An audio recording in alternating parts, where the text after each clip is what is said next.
Hi, welcome to Town Meeting Television Under the Dome. We are here today. This is part of our legislative coverage with our local reps. And we're here today with Rep. Duke, brand new to the legislature this session, and Rep. Minier. Welcome. And Thank you. Is this your second or third term?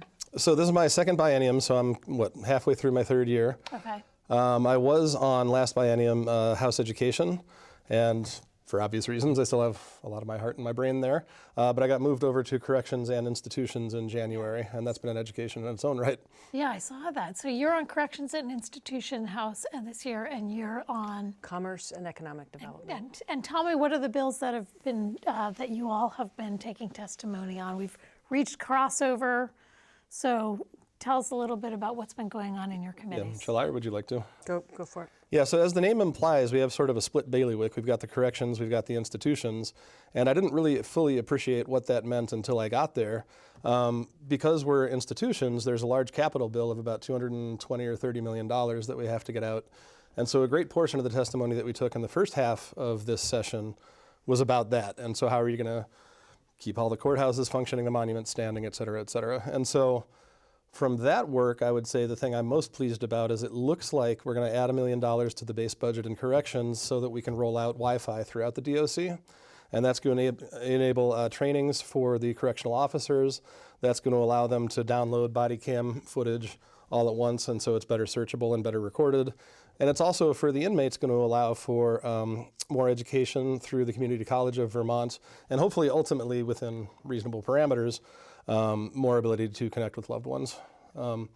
So that's the capital side that I'm excited about. The other side, which again we've taken less testimony on, though some, I think I'm most proud of expanding Kids Apart, which is a program that did just exist in the Chittenden County Correctional Facility for women, which actually is right next to my house.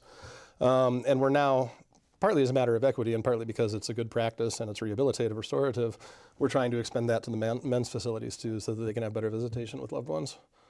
So I would name those two, but I can certainly talk more after. Yeah, tell me. Yeah. Oh, go ahead. Yeah, tell me a little bit more about the latter, the Kids Apart. The Kids Apart? Yeah. So that is in conjunction with the Lund program, and they have coaches who work within the facility to separate.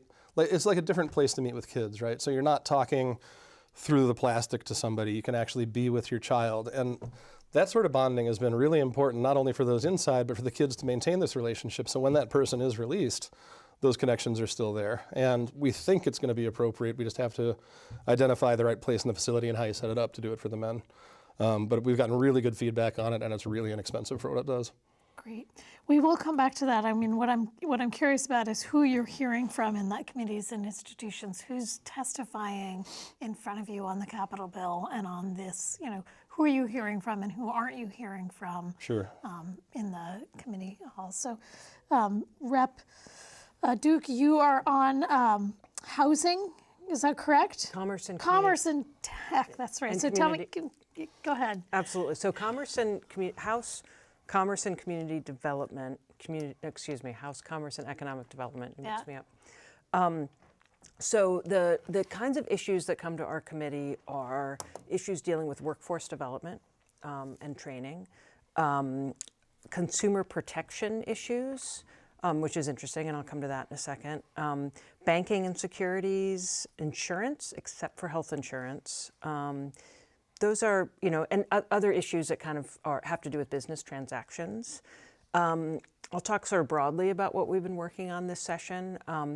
For workforce development, we've spent a lot of time working on issues related to education reform with career and technical education. So we've been learning a tremendous amount about how CTEs work around the state, and they work different ways for different students. And the work we're doing on that will then inform the broader education. We're not going to have our own bill associated with that. We're there to kind of help the Education Committee with the CTE side of it. Another piece of workforce development has to do with looking at the sort of, we have somebody who came in, the executive director of the Vermont Conservation Corps, I thought put it really well, where he said, related to workforce development and training, we have Vermont globally is program rich and systems poor. We have tremendous programs around the state, and in a lot of ways, they're not always talking to each other or working together. I mean, Vermont Conservation Corps has, over the past number of years, developed this really powerful, broader sort of system called Serve, Learn, Earn. And that's bringing together a bunch of different organizations. And the Commerce Committee has spent the last, I think, 4 years working with the Department of Labor, with the Agency of Commerce, on broader workforce strategy. And about 6 months ago, a position was hired for the, so it's a cabinet level position. I think the title is Executive Director for Workforce Development and Strategy. And she works, Sabina Haskell was hired for that position, and she works in conjunction with the Commissioner of Labor to oversee all statewide workforce strategy. So that's exciting, and it's exciting to be part of that systemic work, which I think is just really appropriate for the state to be really focusing on how do we bring all of these different resources and programs together. So the very first bill we worked on at the beginning of the session was a kind of a bill basically to make the role of that position really clear and how they work with the Commissioner of Labor. It's the only bill so far that we didn't even make any edits to it because they've been working on it for so long, and it was a culmination of a committee that worked really hard for a year leading up to with this bill. So that's pretty cool to see that as a really tangible place where the state is putting a lot of energy into really the system, so that the services can reach more Vermonters. So that's workforce development. Then we've worked on a bunch of, I would say, not very newsworthy, but really important bills related to things like helping the Secretary of State's Business Services Division work better, and that kind of thing. And then the last thing I'll mention is, and this we're going to be spending a lot more time on the rest of the session on, the broader issue of data privacy. We did pass through our committee, and it passed the broader House. One bill that would I forgot the number, 342 maybe. That sounds right. Yeah, I'm still working on the numbers, like remembering, Sure. always remember the numbers, but H342, assuming that's the number, will create the ability for certain public servants, especially judges, law enforcement officers, to ask data brokers to remove their information from public-facing, disclosing them in public-facing ways, and then it creates remedies that if those data brokers don't take their information off of public-facing websites and that kind of thing. So that's my broad answer. Yeah, so mostly policy bills, and they're not appropriation bills, they're not money bills that are coming out of that committee for the most part. For the most part, no. We did weigh in. I mean, we took testimony and weighed in opinions on pieces of the budget, where we, for example, we supported appropriating money to organizations like Serve, Learn, Earn and Advance Vermont, which is a statewide website and program to help with that sort of system-wide thing. So, but right now we have not. We've been working on policy bills with minor, very minor appropriations attached to it. And so the same question to you, and then we can go back to you. Who are you hearing from, and who do you feel is missing, who you're not hearing from? What are you scratching your head on, going like, is there something that I'm not hearing? Sorry, did you want to start with me then and switch back? Okay. Yeah. So my chair this time around is Alice Emmons out of Springfield, and she has been terrific about including all of the committee members. There are 11 of us, 5 Ds, 5 Rs, and 1 independent. So right down the middle, all different kinds of viewpoints. And when you're doing stuff like the Capitol bill, mostly you're going to have folks from the administration, experts in their fields, who can tell you what's happening with the limestone and how quickly it needs to be replaced. And I'm thinking of the Bennington Battle Monument. But when you get into something like a correctional facility, you can hear from the Commissioner of Corrections, you can hear from correctional officers, but you definitely need to hear from the folks who live there too. And Chair Emmons has been very good about getting in anybody who's going to have a perspective on the work that we're going to be doing. And so within the context of the Capitol bill too, we're looking at the Waterbury complex that flooded out during Irene. There's been some repeat flooding close to there's a proposal to transfer some land to the town of Waterbury to help remediate some of that. And some of the folks that we had in were those whose land abuts, including one gentleman who, after being flooded out 4 times in 14 years, had to move or he was getting a divorce, his wife told him. So to hear from, or here's one more instance and then I'll let it go. There is an outfit called Turning Point that works throughout the state, primarily within correctional facilities, though not exclusively. And it is almost entirely staffed by folks who have recovered themselves. And we got to meet some of these folks, including a young man from Baltimore who had been living on the streets, addicted to opiates, very supportive father. The young man did finally beat the addiction, but not before his father had passed. The young man is now working for Turning Point himself as a coach. And just to hear that nexus of relations and what life is really like, you know, you can't hear that just from experts. It doesn't, you have to feel it and you have to talk to those people. So that's been very important. And I think my chair has been great about it, like I said. And is your committee looking at the question of both a new potential mental health facility in southern Vermont and the new potential women's prison? So we are not very involved right now with the building of the mental health facility, which I thought was going to be in Virgins. That seems to have hit a roadblock for now, and so in terms of us pushing money towards it, there's no reason because it's not going anywhere. The women's facility, whose price keeps climbing, there are a couple of parcels of land we're looking at up, actually in Chittenden County, but north of here. That hasn't been settled yet, and so once you look at the time that it takes to plan, the time that it takes to build, with supply chains being terrible and labor hard to find, you know, we're talking several years out from now. But we've already set aside, I think it's $15.5 million for the women's complex. And you know, we've heard about what the design is going to look like, what capacity makes sense to have. We've heard from advocates who would like to have it not built at all, you know. And then in terms of the one other facility I'll mention, in St. Johnsbury, there is a correctional facility that has associated with it a work camp. And I believe we're trying to, well, we're looking at turning one of those 2 buildings there in St. J into a facility for those primarily receiving medicine for opioid use disorder. So sort of like almost a step down or a step up facility. Great, thanks. And you, Rep. Duke, who are you hearing from in your committee and whose voice is not, who's missing? It's a good question. I would say also the chair of my committee and the leadership overall are very open and collaborative. Mike Marcotte, who's a Republican from Coventry, is the chair. He's been doing it a long time. I've been very impressed with his leadership and his listening. He listens to all the committee members. He brings in a pretty diverse group of voices. We actually did a committee field trip, and we went to Newport, which was great, really interesting. Visited some businesses and the technical center up there. And, you know, it's been pretty interesting to see kind of exactly your question. I mean, a lot of the bills we deal with are pretty technical in nature, and so it's challenging because we will get people with very strong points of view from either within state government or from lobbying groups or from organizations, and it can be challenging to really decipher what is going on, especially related to stuff related to data privacy. Earlier in the session, we were working on a bill related to earned wage access, and another one related to cryptocurrency kiosks.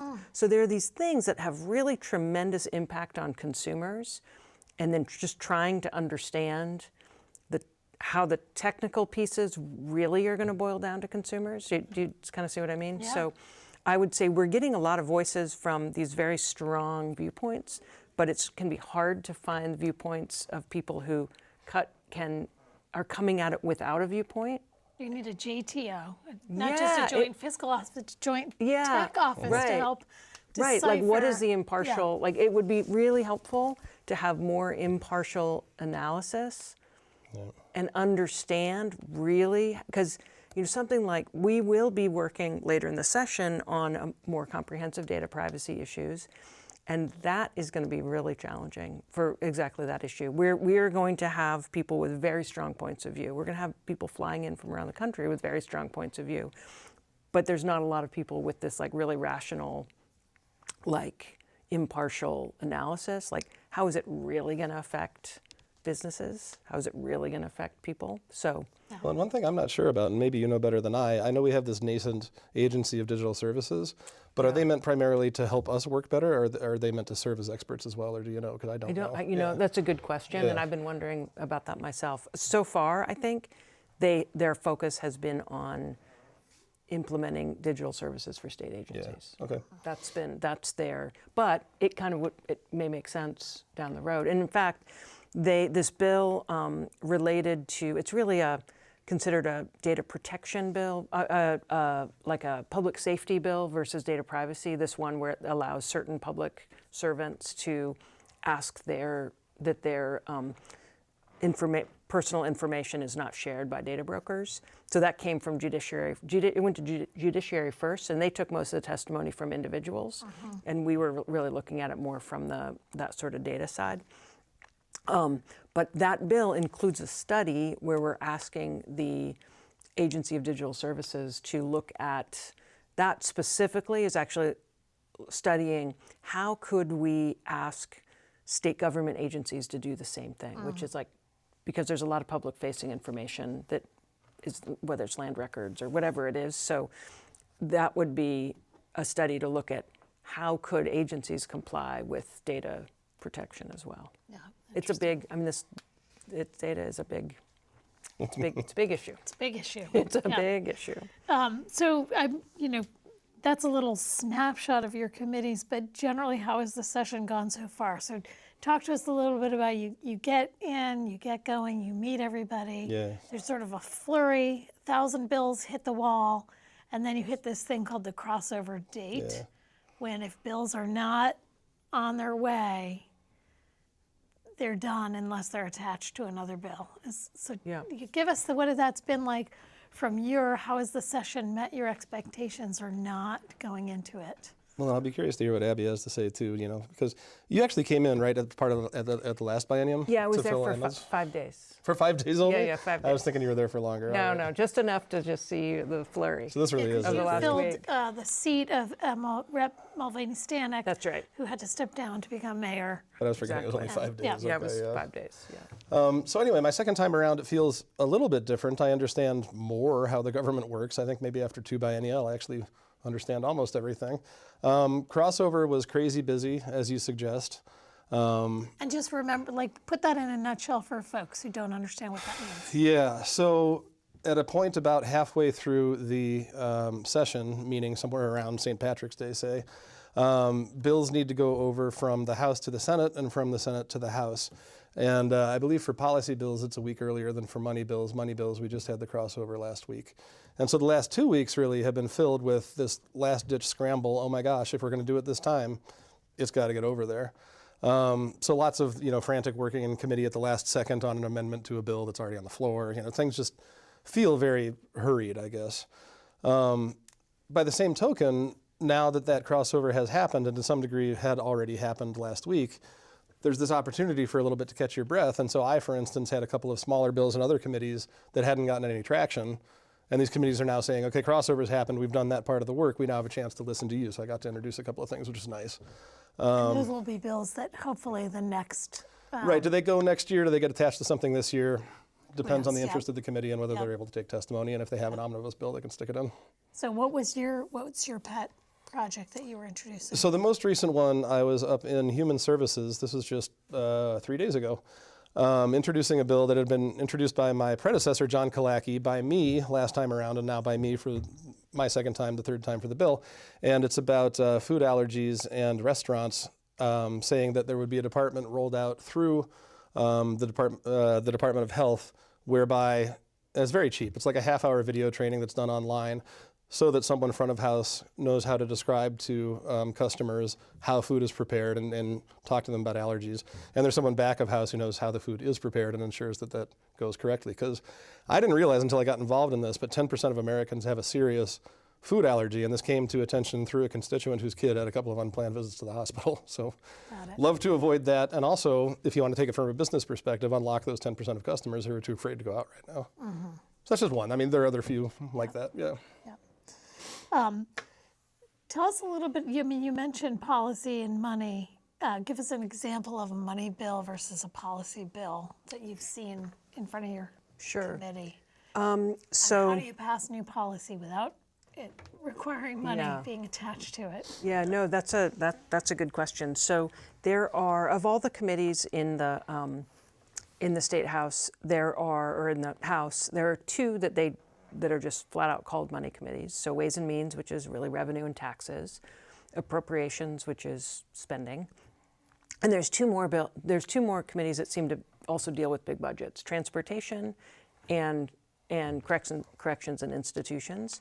So you're sort of like hybrids, right? Of sort of money and policy, and then the rest of the committees are really focused on policy, and so if you pass a policy bill, you will then send, and it needs money, you will then send it to Appropriations, or it has fees attached to it. So an example would be a bill we did for the focused on the Business Services Division of the Secretary of State. So it was really about making it run better, making it be more responsive, and sort of, it was like harmonizing rules. It was just a variety of things that would make the office be more efficient and also be more consistent for the customers. And so we passed it as a policy bill, and part of it, our recommendations were to change some fees, and so we sent it to Ways and Means because they review anything associated with fees. They ended up saying, we're not going to change the fees, but we want a committee that will recommend, and then we'll change them for next year. So that's kind of how even if it's like an appropriation of $100,000, it still has to go to the Appropriations Committee. So the policy might be, and then the other piece is you can also ask the Joint Fiscal Office to do an analysis of what would the impact be, financial impact be. Because it's easy to have an policy idea, but there can be all kinds of unintended consequences, financial and other unintended consequences. And for those who are watching, the Joint Fiscal Office is an independent set of not elected, but hired folks to... Right. So the House and the Senate, we don't have our own staff, but we have two offices that are there to serve the representatives. So one is the Joint Fiscal Office, which is Money Matters, and there's tremendous resources and they put it all up on their website. So if anybody is interested in financial analysis, I highly recommend doing a deep dive on their website. So I'm not sure how many, maybe 20 people work there, something like that. Yeah. And then there's the Legislative Council, which is the lawyers for the representatives and senators. So they read over the bill and say. And they literally act as as your lawyer. So like if I am working on a bill, or if we're working on a bill, there's a lawyer assigned to it, and that lawyer comes into the committee and really is there to be the lawyer for the committee, not to say this is what you should do, just to say, well, this is what you could, this is legal, to write the legal language. So they act as the committee's lawyer and individuals' lawyers. And following up, like, how has this session met your expectations or not going into it? I wasn't certain what to expect, but I would say, so one thing that, there's sort of two things I'll say. One is that there's a lot of new people, me included. I mean, my committee, it's a particularly large number of new people. There's 11 people on the committee. 7 of us are new. I mean, I don't really count my 5 days. I mean, it helped a little bit. It helped a little bit. But so there's 7 brand new legislators and 4 returning. It's a pretty well mixed politically. There's 7 Democrats, 4 Republicans. So we spent a lot of time level setting and learning. I mean, I feel like the first 2 or 3 weeks, we mostly were just all sorts of people associated with the different agencies that we work with came in to give presentations, and then we started working on some bills. But I think the chair's been pretty strategic about. He's like, I've got a handful of high priority bills that we're going to make sure that we get through for crossover. But maybe we've passed 5 bills, and there's probably 30 up on our board that we're starting on Tuesday doing all of those quick introductions. 10 minutes per bill to learn what they're about, And then, so the next day, there's a couple of things that are, I would say, that are going to be very high priority for us, and the rest of it is going to be like, right, if there are things that we really want to get done this year, there's potential to tack it on to other bills, but I definitely can see how it's really a 2-year process. Yeah. So there's this huge flurry of bills introduced, and there will still be a lot sitting on the wall at the end of the year, but that will be there. Yeah. That stays there when we come back in January next year. So the big things on people's mind, or at least that we're hearing about, are emergency housing, this Budget Adjustment Act that, and then education reform, and what's going to happen with the legislature. Are you going to, you have a mandate to get a couple things done before the legislature ends, and it's unclear if the governor's going to let you go or what that even means. So let's talk a little bit about emergency housing and what you're hearing about that. You had mentioned that this was something that you're paying attention to. Yeah. Yeah. So I don't have the number. You might know the numbers off the top of your head, but tomorrow's April 1st, which is the day that there were quite a few Vermonters who were allowed to stay in the hotels during the winter, and that ends on April 1st, which is tomorrow. And the governor has said, okay, a certain subset of those people can stay, families with children, and I think severely disabled people. It's like 400 out of the 1,300, About that. something like that are in the hotels. So starting tomorrow, we're going to see people exiting the hotels. We're going to see a lot of people exiting the hotels, and I think we'll feel that in the communities. The House and Senate worked really hard to extend by a little more time and extend it was $1.8 million to extend the hotel program until June 1st, or the current rules of the hotel program. The governor was dead set against that. And so he has vetoed the Budget Adjustment Act, which is so there's a budget that goes for the fiscal year, and then the start of the year you do a Budget Adjustment Act, which is like that budget was based on estimates of revenue, and now you've got better numbers, and do we have more money than we thought? Do we have less money than we thought? The revenue for the state has been pretty strong. Right. So we had more money than expected. We had more money than expected, so there's some money to spend. And so the governor says, this is what I think you should do, and then the House and the Senate come back and say, this is what we want to do, and he's vetoed that budget twice, I believe. Right. So now there will And there's not enough to override that veto. That's right. There's not enough to override the veto. And is this falling on party lines? Pretty much. It's close to it, yeah. Not perfectly to a person. I want to express a fair bit of frustration with the governor and with the administration. He talks about reaching across the aisle and doing things in conjunction. We're not trying to do anything other than keep people housed. And so on our first attempt at the Budget Adjustment Act, there were a few other places where we were trying to help out with more money for this or more money for that, very little. In an attempt to find common ground, absolutely everything was stricken, including the money to fund the extension of the General Assistance Housing Program, because that was going to be found within that group's own budget. So it wasn't an additional ask. All it was please allow us to keep these people sheltered without asking for additional money. And the answer was no. And so if that's reaching across the aisle, I don't know, that doesn't make any sense to me. That's been a huge frustration. And the other thing to say, Rep. Duke and I were talking about this just before we came up here for the interview. There were 3 years of COVID bucks and hotels charging outrageous fees for people to stay there. The administration never negotiated until about 2 or 3 years into it. We lost hundreds of millions of dollars that way. They have to accept some responsibility for that. So we're still trying to dig our way out of that. And one suggestion that you may or may not know more about than I do is H91, which is going to come to the floor tomorrow.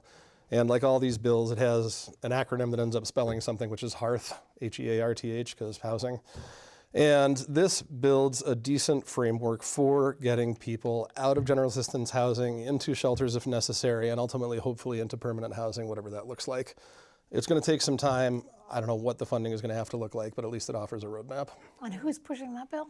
That is coming from Democratic leadership primarily. Yep. So it came through, right, Health and Human Services. It basically will create a system where money will be allocated through the community action organizations to fund and develop really kind of a continuum, right, of emergency shelters, housing assistance, but the idea is it's a longer term vision. Is that money generally for services, or is it for also infrastructure? I think both. Yeah, there is this notion of wraparound care that we've talked about the last several years that would be included, yes. Yeah. So the other big piece, and I'm not sure how much time we have, but education reform. Yeah. So we're going to get that done in 5 minutes. Got a couple of days, yeah. Yeah. So this has been the big thing that the governor said, we're going to do this. We're going to cut up the state into 5 districts. We're going to consolidate expenses, and we're going to lower the cost of education. And then. Well, and if you were paying Now attention, he what? also Yeah. said that he was going to raise teachers' salaries, save a couple $100 million in the meantime. I mean, you might as well promise a pony to everybody. If that were that easy, we would have done it years ago, So we can argue about the details and, is the right number 5 districts? I don't think so. Those would be pretty big districts. His own data. Currently we have. Oh, God, 80? We have 52 supervisory unions and I think 119 districts. Thank you. Okay. Yeah, so way up there. We do have, 15 or 16 career technical centers? 17. And so There's 17. you could almost build new districts around those if you had to fudge the details a little bit. Yeah, there's, a question I would have for the governor if he was sitting here is like, what do you mean have it done by the end of the year? It's a big, and I think we all feel we all understand that the mandate is we need to reform education and we need to reform the way we pay for it. And that's coming from, when you say reform education, there's a need because students aren't meeting test scores, mental health is still plummeting, Yeah. schools are a difficult place to be. I for would say that our teachers school is and still- students, and the costs are too high. So definitely agree that the kids aren't all right in terms of needing lots of services. We should also talk about how that's funded because right now it's through the education fund. It should be in the general fund coming through our designated agencies out in society. That's one of those hidden costs that causes education funding to keep going up and up and up. Their results still are pretty good. They're not as good as they were. They're better than nationwide. They're better than average. Nobody wants to hear that though, especially when it's so expensive. And then in terms of controlling the spending, what I was starting to get into with the, do you have 5 regions? Do you have 12 regions? I suppose you can cut some management that way, some superintendents that way. You can talk about classroom minimum sizes, so you can't run classes unless there are at least 14 kids was one proposal I saw. There are efficiencies like that that should be done and will save some money, but it's nowhere near on the scale of what the governor is talking about. And so either you're talking about teachers making much less money, which good luck with the union, or you flip it, do a foundation formula, which we can talk about a little bit, and just severely limit the amount of money per student you're giving to each district. And if you do that, what are you then doing to the educational outcomes? Which has not been mentioned at all, apart from that big shiny picture. And so this is the mandate that he said, like, this has come from voters, this mandate, but he has said, we're not going to let you go. Tell me a little bit about that. What does that mean? Because the legislature, it's part-time legislature, you're usually adjourning in May. He can Maybe convene us and he sometimes- can reconvene us on an emergency basis, but what exactly it is needs to be achieved before we're allowed to go home. I mean, is it the number of districts? Is it the exact map? Is it the exact foundation formula? I don't know. Yeah, right. That's kind of my question too, is like, what does he mean? I mean, I think the House Education Committee, I think, has been really level-headed about saying, like, this is complicated stuff and we can't make decisions in 2 months or 3 months. What we can do is set out a timeline with very clear inflection points where decisions need to be made and an understanding of what that roadmap is, and say this is going to play out over the next 5 years. You can't, and I think you can't reform the way education is delivered and governed without reforming the funding mechanism at the same time. And I just want to back up a little bit and say, like, we're at a situation right now where we have 650,000 people in the state. We just talked about how many districts and how many supervisory unions. 80,000 students, something like that. Maybe 5,000 graduating seniors a year. We're not talking about a big system in terms of the number of students, but the complexity. And this is, I would say, my complaint about Vermont in general is, like, because we have so many disparate groups doing different things, it's unnecessarily complex. For example, there are multiple school calendars throughout the state. There are multiple different graduation requirements. There are multiple different ways that students are even judged, or evaluated. That's a better word. When we take testimony on the CTEs, we have the career and technical educations. There's 4 different governance models of these 17 CTAs. There are CTEs that are their own school district. There are CTEs that are within one sending district, but they also take students from other schools. So there's this weird competitive funding thing. We have half-day CTEs. We have full-day CTEs. CTE, Center for Technical Education. Yeah. Career and technical education. Career and technical education. So, Thank you. it's just, and then, let's say you're a student at a school that if you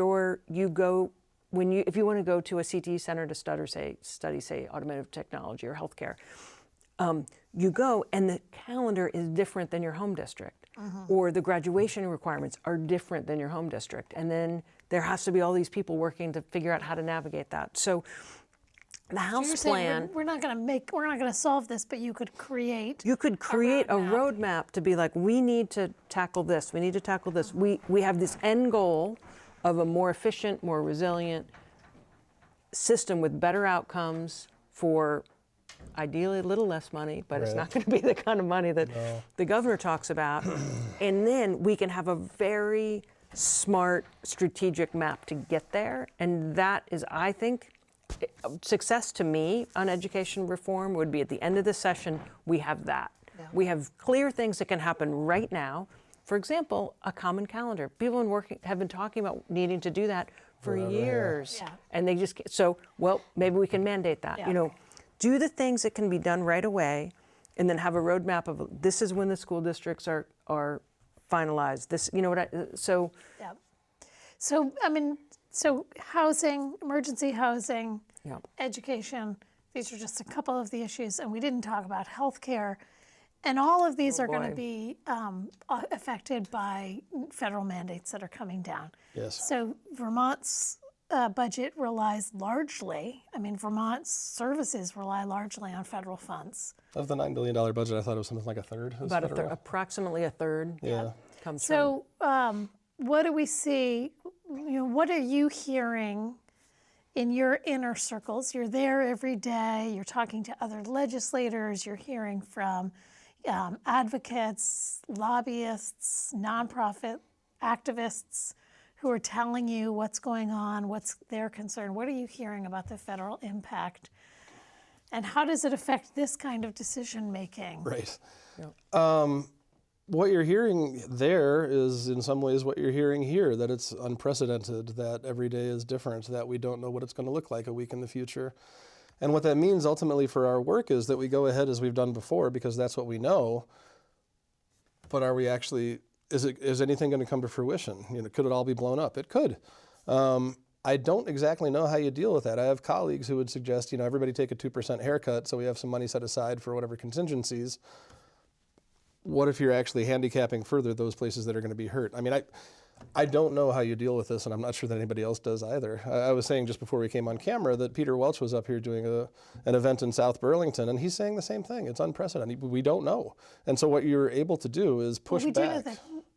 We do know that Medicaid and Title I funding, those are two big places, right, that we could see the rug pulled out. And what would that look like in terms of, do you have a sense of what that would look like in terms of? Yeah, that would look like our most vulnerable not receiving the care or the medication that they need. And it's already happened. This is very different and in many ways not as important, but it's happened with Title VI funding too. So if you thought it was important to know what was going on in Russia or Eastern Europe, forget about it because there's no more money to study it or send kids over to study abroad. That's like a little peek at how you can really screw something up, now make it much bigger and something that affects many more people in a very critical way. I'm not familiar with that. Tell us a little bit. This is a part of education funding. Okay. Right? Yeah, and so just a little microcosm of what could happen in this much bigger and more important area of Medicaid. Yeah, we, so one thing, and I think is that JFO has created a website where they're tracking federal funding changes to Vermont programs. that is a place where people can try to, see very specifically associated with Vermont. Our committee has been staying in close contact with the Department of Labor to hear if they're seeing spikes in workers' comp or unemployment insurance requests or applications, that kind of thing. Are we at all familiar with how many Vermonters have been laid off from federal jobs or have lost their jobs in the state due to federal shifts? So the information comes like, the things are happening so fast, and that information is, we can't get it fast enough to know for sure. But the last information we got, they had not seen a significant rise in unemployment applications. Our unemployment rate is at, I think, 2.6% right now. The concern is both federal employees being laid off, but also, contractors or people who work for organizations that are contractors. So I would say on the positive side is that I think we need to be, this kind of comes down to, I guess, the economic development focus of my committee is we really need to be focusing on how do we make our economy more resilient and in years to come, because we are, I think, very vulnerable as a state with 650,000 people and a lot of reliance on federal funds and an aging demographic. So we need to change. I strongly believe we need to be investing in housing and other things with the goal of growing our population. And it may sound like weak tea, but this town hall that I mentioned with Peter Welch, what came out of it was, what can we do? We need to strengthen our neighborhoods, we need to strengthen our communities, we need to strengthen our society. You can do that by offering a ride to somebody who needs a ride to a medical appointment. You can help them get to the grocery store, you can help them get to the pharmacy. This isn't going to make up for a federal shutdown, but that's what you're left with, is local involvement as best you can. Yeah, and there are some, I think, relatively low-cost things related to housing that can really make an impact. And I'll just give a little plug on a few of them. Yeah. One is Home Share, which is a program that matches. I think of it as an affordable housing program because it matches people looking for housing with people who have housing to offer. Oftentimes there's services involved, but not always. And it's oftentimes an older Vermonter who maybe needs help with getting rides or that kind of thing, but not always. It could just be somebody who has spare space in their house. And I saw one the other day listed for a family looking for Home Share. So tremendous and really effective program. Then there's a couple of other, again, not expensive programs. One is VHIP, which is grants and very low interest loans to help Vermont Housing Investment Program. Okay. So there's more money in the budget for this next year. What it does, and it's been very successful. So what it does is it helps bring back housing online. So if there's, let's say there's a duplex that needs needs upgrades for code to meet code, you can get up to $50,000 to help pay for that. Also helps pay for accessory dwelling units. It's basically it can really help somebody who, let's say you have somebody has a house that used to be a duplex and they want to reconvert it, they could access money to do that. There's also something very similar for manufactured homes, which is what we used to call mobile homes, to help expand parks and also bring spaces back online. And then infrastructure there too, right? Like the pads and the water. And help with These are all innovative programs that are existing in the state of Vermont. That's right. In large part funded by state dollars. That's right. But administered by mostly nonprofits. All of those folks that you mentioned. Nonprofits or by the agency, the housing finance. Vermont. Yeah, some is through that, and some is through actually the housing department of the Agency of Commerce. Got it. Then the last one I want to plug, because this is part of a bill, is something that I've been working hard on, which is a project-based tax increment financing tool. The current acronym is CHIP. Don't ask Community Housing Infrastructure Program. So tax increment financing is well known in Burlington, at least, and South Burlington. It's been around for a long time, and it enables very large-scale development and borrowing from future tax dollars to pay for infrastructure. CHIP could be done on one parcel, so be great for a smaller community, or it could even be done in a place like Burlington, where if you have one parcel, you want to build an apartment building, or let's say you're in Richmond and you want to build a 4-unit building. It's a program that allows the community to access borrowing on future tax dollars that wouldn't exist without the development, borrowing against it to pay for the public infrastructure like water or sewer, that kind of thing. It's a program that I think can have really tremendous benefit without state dollars. Well, thank you. It's a good way to end, is that it is both in the complexity, but also the simplicity of what you can do when you put great minds together. Rep Minier and Rep Duke, thank you for joining us. Thanks for having us. No, I today. appreciate it. Thank you so much. Thank you all for watching. This has been Town Meeting TV Under the Dome, and we will bring you more conversations with local Chittenden County legislators over the next 2 months until the legislative session is out. Thank you.